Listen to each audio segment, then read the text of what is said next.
Hey everybody, my name's SplatoonKid9000 and welcome back to Kerbal Scuffed program. This time we're looking at episode 2, literally titled Jeb is Dead and We Killed Him. I'm actually going to let you guys on a little secret. I actually now have 2 projects I'm going to be working on. I'll give a hint to the second one. It's going to be coming out when my Spore series finishes, okay? So we're going to get straight into this. See what happens in this one.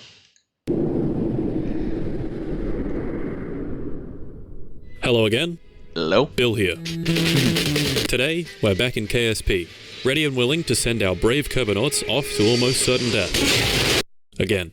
In this episode of our space catastrophe journey, we're taking another step towards the stars and going to the other planets in our own solar system. Hey there. In case you forgot, our glorious, patriotic, and ethically dubious space program has one goal. Reach another star system, land on its exoplanet, plant a flag, and return. Great sacrifices have been made in this pursuit, and a great many more will surely come. Yeah. So what happened in the last episode? Well, we flew our first mission, almost got to orbit, actually got to orbit, told Kevin off for being a terrible student. Yeah, you heard me. Still picking on Kevin, a boring trip around the moon, and then did a solid moon landing. Nice. Oh yeah, and Jeb died. Oh. Rest in peace. Rest in peace. It's okay though, because we have a replacement pilot, Valentina Kermit. Like the video if you think Valentina will live out a long and illustrious career in the Bean space program. Okay. To achieve our ambitious goals, we've loaded the game up with mods, creating a buggy, unstable, and feature-packed mess of a game. In this video, we're going to go and create some surface bases on the planets in our solar system. We'll sprinkle a couple on Duna and Eve, maybe some around the local gas giant Jewel, and finally, one on the furthest out planet, Elu. So what have we done since the last video? Well, a few things, all within the Kerbin system.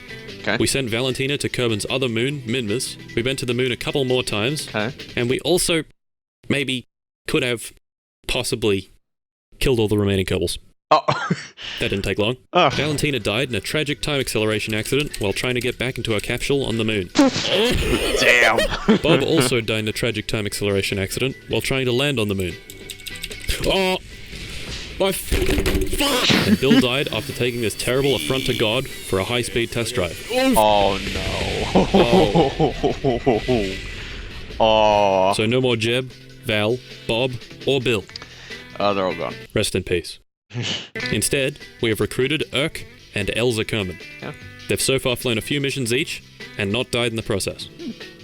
Yet. Anyway, let us continue. Continue, yep. I like it with this lettuce. Okay, launch one.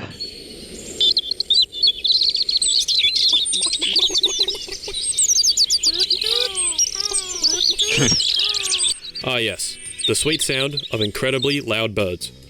We're starting our interplanetary exploration with the easiest planet to visit, Duna, which is the Kerbal equivalent of Mars. Oh yeah, I can Our see. first mission will place an unmanned probe in orbit. This probe will map out the surface and establish a site for future missions to land and perhaps even colonize. For this mission, we have created the most powerful rocket ever built. For like the 7th time. Its name, Joe Bidome. It has 2 big solid boosters, a powerful core stage, and a very efficient upper stage. Now let's get this lad into orbit.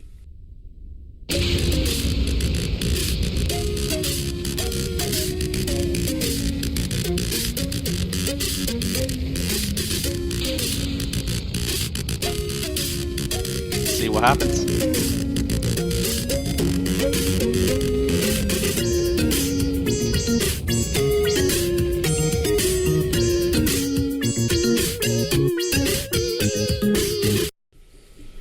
Very nice. We're left with precisely 6,262 meters per second of delta V. Okay. Oi, sir, what's delta V? Oh, Kevin. Calm down. Speed. Oh, of Quite course. simple. It's how fast you're moving. For example, 4 meters per second. Or, for my American viewers, 2.77 Barrett M82A1s per second. Velocity. It represents speed, but with direction. 4 meters per second, to the right. In physics, and in maths, the capital delta from the Greek alphabet refers to a change in something. So, delta V would be a change in velocity. For example, we're traveling forwards in a straight line at 100 meters per second. If we point our craft forward, how fast would you expect we go after burning all of our fuel? 200. Well, since we have a... Kevin? Be quiet. Oh my god. Well, since we have 150 meters per second of delta V, we'd expect to be going around 250 meters per second. Oh. And sure enough, we do. If we face backwards and do the same experiment, we go 50 meters per second in the opposite direction. Oh, yeah. Nice. Nice. So why is this useful? Well, it basically measures how far our craft can go. Oh, Remember, our craft is being pulled by gravity. In order to escape its influence, we need to go fast. In order to go fast, we need to change our velocity. And thus, we need delta V. People have made these nice looking maps that give a rough estimate of how much you need to go anywhere in the solar system. Oh. As we can see, to get to Duna, we need to escape Kerbal's gravity and then extend our orbit to intersect Duna's. According to the map, this will take us around 1,000 meters per second. Huh. Anyway, let's go to Duna. Okay.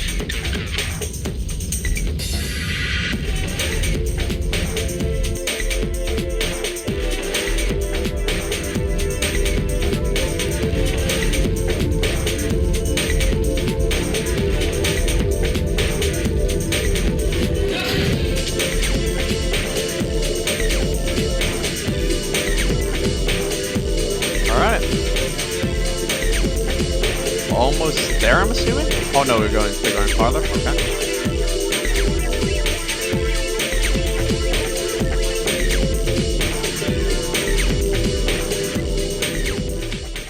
To get our desired trajectory, we carefully plot out a course to a nice low orbit that is highly inclined. Okay. However, on the way there, I do this.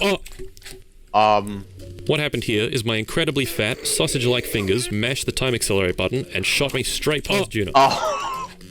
Are you nice? Not to worry though, we packed way more fuel than necessary and can literally just turn around and chuck her in reverse. Oh, good. To prevent shooting past again, we point backwards at the closest approach and slow down until we get a nice circular orbit. And there we have it. We're in orbit and mapping the surface of our first planet. Nice. On to... Launch 2, here we go. I'm just going to tell you right now, Launch 2 was a complete disaster. Oh. For Launch 2, we built another powerhouse of a rocket, Pog Frog 1, with one simple goal. Footprints and a flag on Duna. Alright. The rocket was going to place this section here in orbit of Duna. This lander would then separate and fly itself down to the surface where we'd do whatever it is we wanted to do. Whether that be running temperature scans, planting important flags, observing the goo, or dropping the Kerbal repeatedly on his head. After doing this important science, we'd hop in the lander and fly it back into orbit to meet up with the transfer stage. Okay. Fairly simple, right? Yeah. You'd think. Oh. Anyway. What happened though? Why was it a disaster? Now I really want to know what happened. Okay.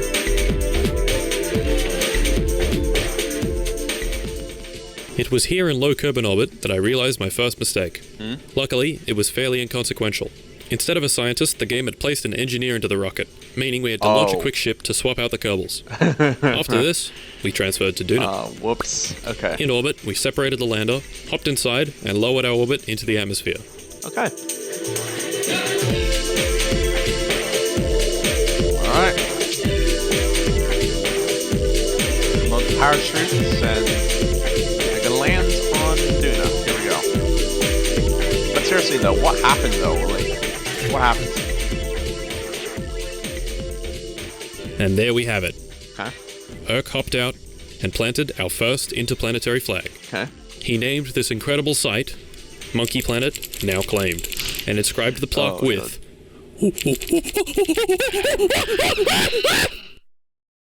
Truly, an event to behold. Yeah. It was at this point that I ended the stream. Okay. It was quite successful. Nothing exploded, no Kerbals died. Generally, good stream. Okay. If only the next went as smoothly. The next stream began where the previous left off. We just landed and collected some sweet science. Okay. Now, in KSP, you can quite easily rack up huge amounts of science by visiting different biomes. And this is what I plan to do first thing this stream. Okay. Lucky for us, there was a different biome quite close to our landing site. So I decided to go and visit. And then, this happened. Oh, that's what happens. Oh. Well, fuck. No way to get back into orbit. Oh. No way to meet up with the still transfer alive. stage. And no way to get back home. Poor Urk was stranded. Oh, So, stranded on we Mars. immediately got to work on... Rescue mission. Here we go. Gotta get Urk back. This was actually quite easy to design. because we'd already done it. Introducing PogFrog 1.5. Thank you. All we had to do was remove the science experiments, most of the transfer stage, add an antenna, and we were ready for launch. Right. So, we launched. Nice. However, on the way up to orbit, this happened. Was that the engine? Yes, that is in fact where the engine is supposed to be. Oh. Despite this minor readjustment, we pressed on with the upper stage and made it into orbit. Okay. In orbit, we opened up the solar panels and set an alarm for Duna's transfer window, which was going to be in around 150 days, meaning Urk had to entertain himself on Duna's surface for over half a year. Oh. Poor Urk. Poor Urk. Oi, sir. We then set time acceleration to 1 million times and quickly got to the transfer window. Oi! Just wondering what a transfer window is? Yeah. Oh no, oh no. Calm the hell down. Nah, that's it. I've had enough. Oh, what's he gonna do? Are they in a literal space class? What? Oh. Threw him out, okay. How anyway, can you class, hear him in you there? may be wondering what a transfer window is. Oh yeah, that's what I wanted to know. Today, we're learning some more basic orbital mechanics. Okay. So, here I am, in orbit at 75 kilometers in altitude, only just above Kerbal's atmosphere. Here is Jim. Say hi, Jim. He's orbiting at 150 kilometers in altitude. Okay. Which one do you expect orbits Kerbal faster? If you said Jim, you're wrong, and you should feel bad. I orbit faster. Oh. But why? Well, firstly, if you cast your mind back to circle geometry, this circumference is smaller than this one, so it has less overall distance to travel. Oh, right. On top of this, my craft is experiencing stronger gravity because it's closer to Kerbal. Stronger gravity means we need more force in the opposite direction to cancel it out, which means we need to go faster. Hence, our speed is higher, and our distance is shorter, making each orbit much faster than Jim's. This demonstration also applies to planets. Kerbal is closer to the Sun than Duna, and thus orbits faster. Yeah. Sometimes they're close together, sometimes they're far apart. Now we would like to travel between them. Lucky for us, there's a time when they line up just right and a craft can travel between them very easily for relatively low fuel. I see. This time is called a transfer window. The downside, of course, is you have to wait for it. Bringing us back to PogFrog 1.5, sitting in orbit of Kerbal waiting for the optimal transfer window. And would you look at that? It looks like we're ready to go. Nice. Let's go get Urk back.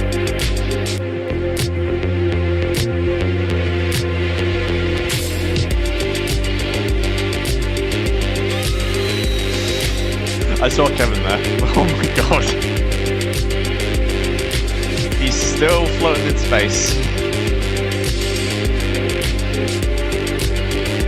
Alright. Almost there. Here. And you gotta get Urk on the craft, okay.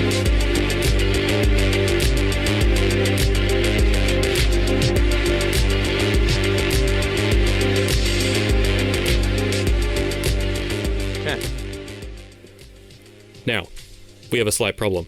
Our lander is quite low on fuel, and our Kerbal is about 19 kilometers away. Oh. Quite close to a half marathon distance. Oh. So, we better start waddling. Man. Like, poor Urk, seriously. Now he has to run a marathon. Oh, wow, would you look at that? The footage corrupted, and we're here. Oh, and never mind. Amazing. We seem to be very low on fuel, but that should be okay. Let's get out of here. Yep. Let's go.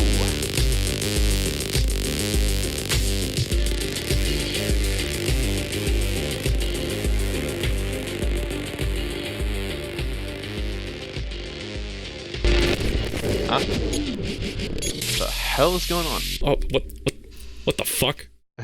Hold on, let me fix that. Footage corrupt again? Oh. Do you... Do you deal with that often? Okay. There we go. A nice round orbit created by our large amounts of fuel and delta V that we absolutely had on our rocket without question. No questions. Only problem here is, we seem to have run out of fuel. Oh. And we need to meet up with the transfer stage in orbit. But we can't. Because there's no fuel. Oh. So Urk is stranded again. I think you know what this means. Rescue mission 2. Here we go. Oh boy, poor Urk. This mission is even simpler than the last one. Because Urk is no longer on the surface of Duna, we don't need to include a lander. Instead, we can simply include a small orbital vehicle for Urk to use to reunite him with the transfer stage. Unfortunately for Urk, although this rocket is on the pad and ready to go, he'll still need to wait another 150 days for the transfer window and another 100 for the transfer itself. Oh. Poor Urk. Poor Urk. Oh my god. Seriously, man. How does he put up with this? And we're here. Urk, however, doesn't have any fuel in his EVA pack, which means we need to move the rocket just right in order for him to grab onto the ladder. Okay. And there we go. Yeah. We get in, meet up with the transfer stage, get inside, wait for the Duna to Kerbal transfer window, transfer back to Kerbal, ditch the engine and tank, re-enter Kerbal's atmosphere, open up the parachute, land, and recover the vessel. There we go. So finally, after several years in space, Urk is home. Yep. And unharmed. So we'll give him a one-day break, and then send him back out. Oh, really? Really? Launch 3, here we go. So, after a long and tedious design... Okay, let me let him back in. Oh, is he messing with your signal? There we go, he's back in. Anyway, after a long design process, here is what the program has come up with. The wonderfully named Urk's Tomb, to remind him of how long he's going to be staying there. This craft is a ground base. Its goal is to land on the surface of Duna and use this little module here, a science lab. In a science lab, you place important data, collected from experiments, and analyze it. Okay. It takes in one science as one data, and after analysis, gives you 5 science. Okay. So basically, science times 5. Pretty pog if you ask me. Now, Mr. Kevin. Oh yeah? I'm going to issue you a challenge. If you can design the transfer craft and launcher for this base, I won't throw you into space ever again. Oh, and you have 4 seconds. Go. Oh, that's not fair. Okay, time's up. Oh, yeah, I think I did pretty good. Oh. Let's see what you got for us, Kevin. Here we go. Oh. Oh my god. It's beautiful. Yeah. The optimized engines, the fuel ducts leading into the center stage, the 300 kilograms off the mass limit, the slightly scuffed fairing. It even has a watermark. Okay, so oh no! Kevin? Wait, hang on. It's bad. Of course you're gonna do that. Anyway, we're gonna use this vehicle to take us to Duna. And he takes it. Oi! Why'd you throw me out? You're using me craft. Yeah. Anyway, let's get this guy up and into orbit. Kevin is not happy. All right, so stole his rocket. And using it. Well.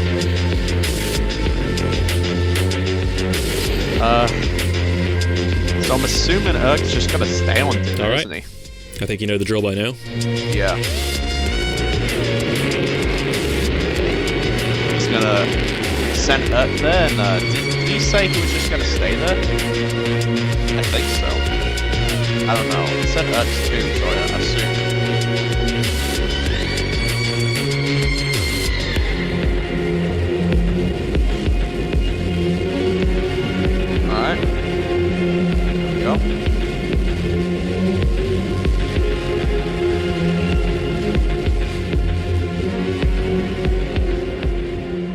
For the final time, Urk has touched down on Duna. Unfortunately for him, he will never leave again. Yeah. He plants a flag and inscribes the plaque with... Uh-oh. Poor Urk. Poor Urk. He goes and runs all the experiments available on the craft. This would ordinarily create a pretty big bounty of science for us. But with this science lab, we can turn it into a huge amount of science. Given some time. Okay. Long time. Must be working hard. And, after a year and a half of sitting inside a cramped room collecting data, Urk has generated over 8,000 science for the program to use. It's good. Urk has made great sacrifices for our space program, and for that, we are thankful. Thank you, Urk. Godspeed. Yep. Oh, what the hell? Where'd he go? Where did Kevin go? Should should just be floating in front of the place, shouldn't it? Kevin? Oh, there he is. What? Where'd you get that? Hey, Kevin, what are you doing? Where'd you get that? What the fuck? Where'd you get that from, Kevin? Yeah. Kevin, get back. Kevin, what the fuck? Where'd you get that, Kevin? I'm doing my own thing. Fuck you. Kevin. Oh, he's done. He is done. Yeah, he's done. He's out of here. Oh. Where'd he go? What the hell? He's gone. He'll come back, right? No. Right? I don't think he's coming back to your class ever again. Well, anyway, where were we? Oh, that's right. With our huge bounty of science, we can research new and exciting technologies. Better heat shields, more efficient engines, and special nuclear reactors are all available to us now. Very good. Very good. I think this means we should start building... Launch 4, here we go. So, we've conquered Duna. Some probes, a landing, and a base. Now let's move closer to the sun, to the purple boy. Eve. Okay. The biggest bastard in the solar system. Huh? What are we going to do there? The exact same thing as with Duna, but with a single launch. Oh. We're going to send a relay probe and a base. Okay. No lander this time around, because leaving Eve is reserved for people that have gained access to their entire nervous system. So why is Eve a total bitch to leave? 3 things. Its very dense atmosphere, general girthiness, and high gravity. At sea level, the atmosphere is so dense that some engines simply don't work at all. The other reason is that to orbit Eve, you need to be going at around 3,000 meters per second, which is pretty quick. So no leaving for us. Nah. Or at least our Kerbals. On this one-way trip to the purple hellscape, we have recruited our man, our boy, our hero, Obson Kerman. Obson. He'll be seated in the craft science lab for the remainder of his life. Poor Obson. Poor Obson, Anyway, oh my god. You know the drill? Let's get to Eve. Poor dude. Seriously. Well, I guess that's what you gotta do when you sign up for the Bean Space program. Let's see what happens here.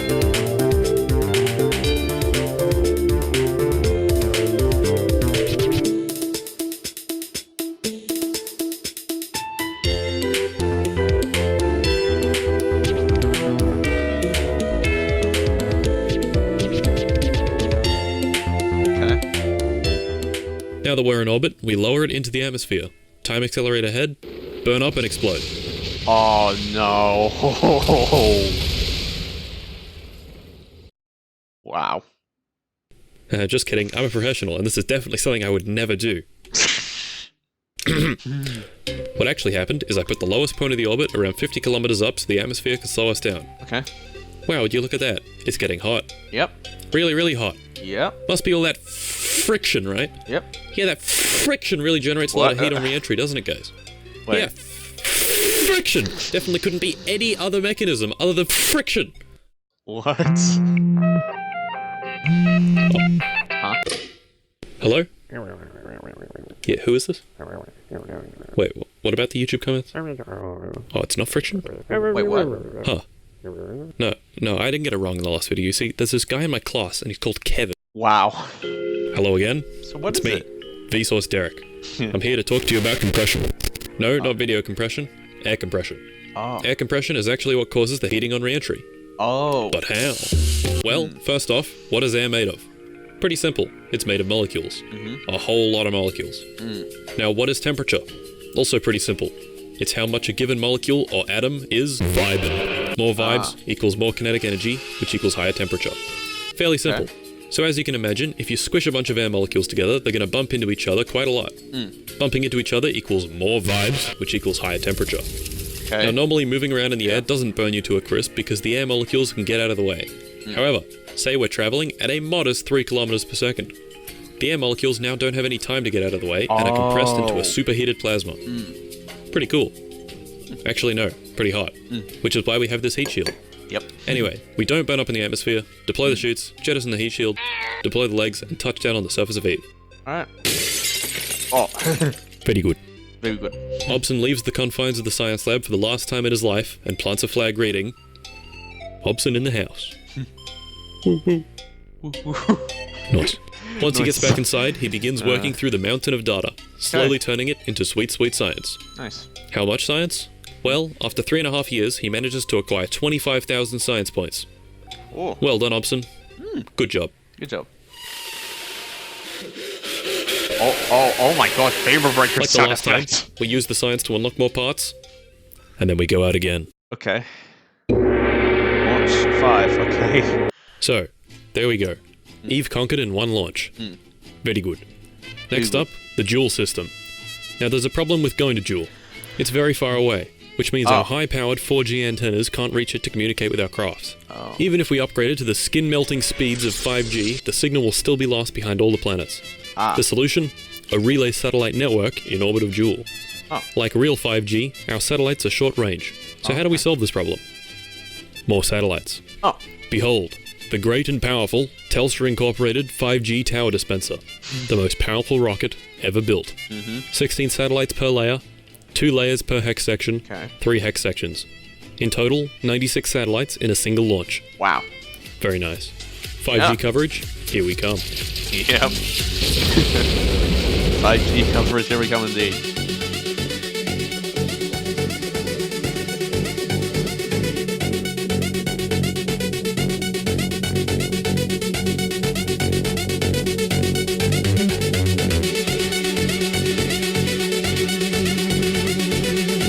Oh, they're going real fast. There we go. So they're going to Joule.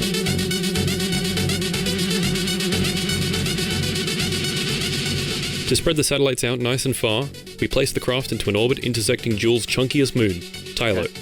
Then we max out the reaction wheels, spin up the craft to a truly eye-watering speed, and...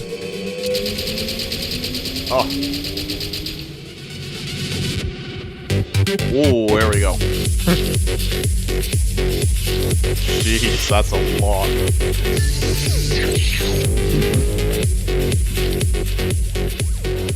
That's a lot of satellite And there we go. stuff there. We've rendered the map completely unusable, but we've also placed probes absolutely everywhere. I see this as a complete win.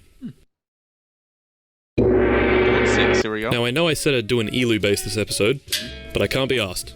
Once again, you'll have to wait for episode 3. Okay. I'll tell you when the next one comes out, but only if you subscribe. Okay. This is not optional.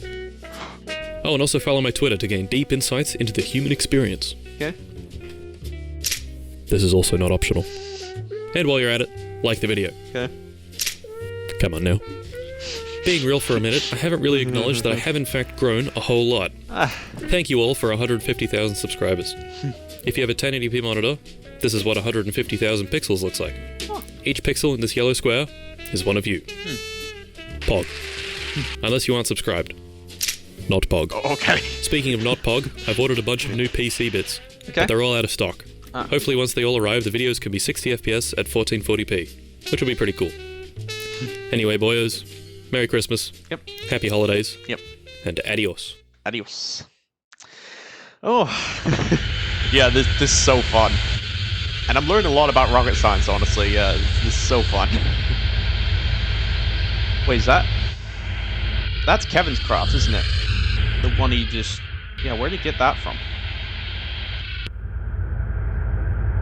Yep, there's Kevin. What's he doing?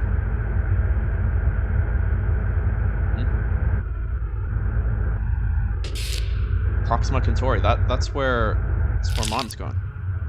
What? Well, guys, that's it for now. Yeah, this is so fun. I'm loving this so far. So, we'll be back soon to check out Kerbal Scuffed Program 3, Kevin's Wrath, soon enough. So anyways, guys, if you enjoyed this video, then leave a like, and if you want to see more of my content in the future, then hit the subscribe button. Don't forget to share this around, and I'll see you all in the next adventure. Peace out, everyone.